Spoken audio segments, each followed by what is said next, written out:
Okay, so how I actually found that I had breast cancer was in January of that year. I had just returned from furlough.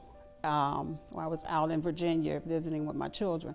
And I always do a self-breast check. And I came back and I was in a vehicle and I pulled the vehicle car up with this middle index finger, just pulled it up, then realized, and it hurted so bad. So my finger ended up swelling 2 days later, and I ended up taking off work. Didn't think anything about it. Maybe a week later, I'm in the shower and I'm doing, a breast check. And just where I hurt my finger, the pain that was so bad, and it went right up to my left breast where I found the lump. And so I didn't think anything about it, so I called my primary physician and I told her that I had a large lump in my left breast that I just identified. And so she said, "Come in, Sheila, let me check it out." So, I'm not thinking anything much about it. So I go in and she did a check, and immediately she told me to go to the breast center to get a mammogram and screening different things so they could see what it was. I called my children and I told them that I was waiting on some results. They were in school in Virginia. So I told them, because in my spirit I didn't feel right about it at this point, because they was doing a lot of things that had me a little question what was really going on. They wasn't really saying anything. So I called my children and I told them, I said, "Look, I just had a lot of tests done, exams done to find out I found a lump in my left breast." And I told them I just want them to know that they are looking possibly that it may be cancer. So immediately my children surprised me. They actually drove up from Virginia and they made it in that Friday night. And I told them that I will have the results on Monday. So they didn't want me to be,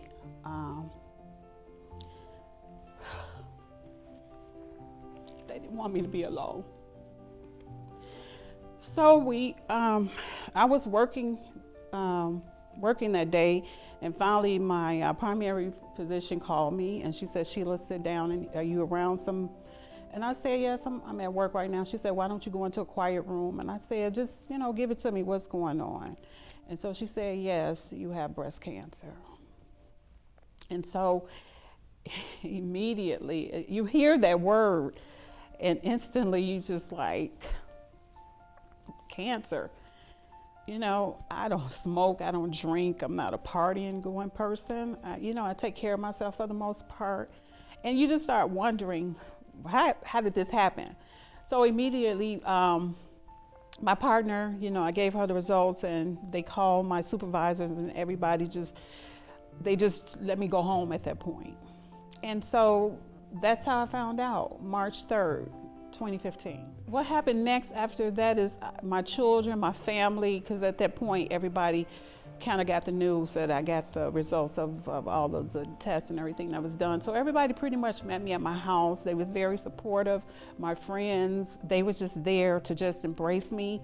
My family, they was just like, "Sheila, you're gonna survive this. And you're gonna get through this." And all I could just look at was my two children, because my daughter had finished college and my son was a senior in college. And I just looked at them and I was like, I have to survive this. And so you have a moment where you're vulnerable, because as police, you're always looked upon as being strong. I've taken care of two children, raised them, put them through college alone. And to hear this, it was just like another slap in the face to me. And so after the family was gathering at the house and everything, and they let me have my moment, I think I took the rest of that afternoon to just cry and just let it out. And I did. I cried, I let it out, and I talked to the Lord, and I was like, I don't know why, and I'm not asking you to remove it. Just give me the strength to climb this mountain right here, because this was a mountain. So the first initial treatment of chemo, let's see, when they put the port in, I cried and I was just freaking out about it, because it's this object that they're putting into my body that I have to have. But my challenge was to not pull this thing out because it irritated, and when you shower, you always hidden it. And I'm always thinking, am I disturbing it? That, it would be. So that was like the first reality check. But then when they actually, the first initial chemo administration was very hard. I broke down. I couldn't believe I'm actually going through cancer treatment. I can still feel how I felt that I was going to live through this no matter what, that I know this thing that was in me, and it has the potential to take my life. But I sat there and my family, they was like, Sheila, just, the nurse, everybody was very supportive, and they was like, cry, do what you need to do, but we're going to get you through this. And so all of the support from the healthcare team, everybody, they allowed me to be whatever I was feeling at that moment. But the reality was I had to take these injections. Because I had such a big responsibility, I was making sure I was building a life and not living a life. And so that became priority for me, to stop and smell the roses, to enjoy life, to enjoy every moment that I have with people, whoever I'm in the presence. That's who the most important person is to me at that time, because I was missing out on living. And cancer just was a reset button for me to look at my life and to live my life, and that's how I got through that. I've always been a loving and kind individual. I think I'm even more loving and more patient. One thing this job has taught me, if nothing more, is humanity. That everybody wants to be treated with respect and love, and that's it. And being a new grandmother, that's like the joy. I mean, nowadays, I call her Jelly Bean, because when my daughter came into my bedroom about a year ago on Halloween to tell me that she was going to be a mom, I didn't accept it right away, because I felt like I'm not ready to be a grandmother, because when your daughter have a child, you actually have a child too, really. And so I didn't accept it right away, and I kind of kicked her out of my bedroom. And to this day, I still apologize to Jelly Bean that I didn't receive her right away.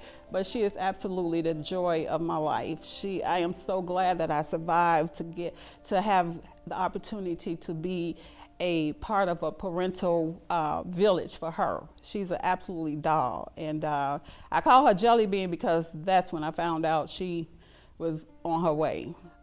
And the last thing I would say to people, I actually keep my hair short now.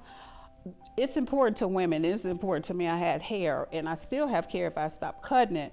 But when you're going through and you have a diagnosis that you have breast cancer or any other cancer, your hair is going to fall out.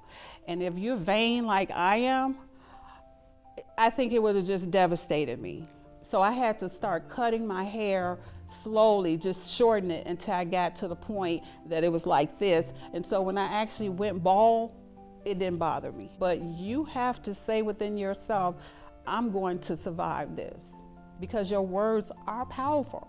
And if you say that and you believe that in your heart, hold on to your faith, you will survive it, because not all sickness is unto death. Officer Sheila Rosenthall, and I'm a breast cancer survivor.